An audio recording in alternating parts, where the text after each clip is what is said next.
Karnataka ஹவேரியில gang rape கேஸ்ல 7 பேர் குற்றம் சாட்டப்பட்டு சுமார் 17 மாசம் நீதிமன்ற காவல்ல வைக்கப்பட்ட நிலையில இப்ப பெயில் வாங்கி வெளியே வந்து ஆரவாரமா ரோட்ல ஷோ காமிச்சிருக்கானுங்க. கடந்த 2024ஆம் ஆண்டு ஜனவரி மாசம் 26 வயதுள்ள ஒரு பெண் தன்னை கூட்டுப்பாலியல் வன்கொடுமை செய்ததா சொல்லி கொடுத்த புகாரை ஒட்டி 7 ஆண்கள் மேல குற்றம் சாட்டப்படுது. அவங்க நீதிமன்ற காவல்லையும் வைக்கப்பட்டிருந்தாங்க.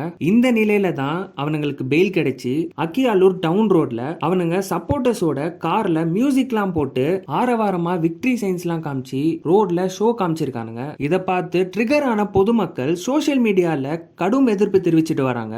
இந்த செயலை தொடர்ந்து சட்டவிரோதமா ஒன்று கூடியதாகவும் வேகமா வாகனம் ஓட்டியதாகவும் அவனுங்க மேல எஃப்ஐஆர் ஃபைல் பண்ணதா ஹவேரி காவல் கண்காணிப்பாளர் அன்ஷு குமார் ஸ்ரீவத்சவா தெரிவிச்சிருக்காரு. அதே போல அந்த அக்யூஸ் மேல இதை வச்சு ரவுடி ஷீட் ஓபன் பண்ணி அவங்களுக்கான பெயில கேன்சல் பண்ணுவோம்னு சொல்லியிருக்காரு அன்ஷு குமார். கேங் ரேப் கேஸ்ல குற்றம் சாட்டப்பட்ட இவங்களுக்கு எப்படி பெயில் கொடுத்தாங்கன்ற கேள்வி மக்கள் மத்தியில இப்ப எழுந்திருக்கு. எனக்கும் அதே கேள்வி எழும்பி இருக்குன்னு சொல்லலாம். இதை பத்தி நீங்க என்ன நினைக்கிறீங்க? உங்களோட ஒப்பீனியனை கமெண்ட் செக்ஷன்ல சொல்லுங்க. மேலும் சட்டம் தொடர்பான செய்திகளை தெரிஞ்சுக்க நம்ம சேனலை சப்ஸ்கிரைப் பண்ணுங்க.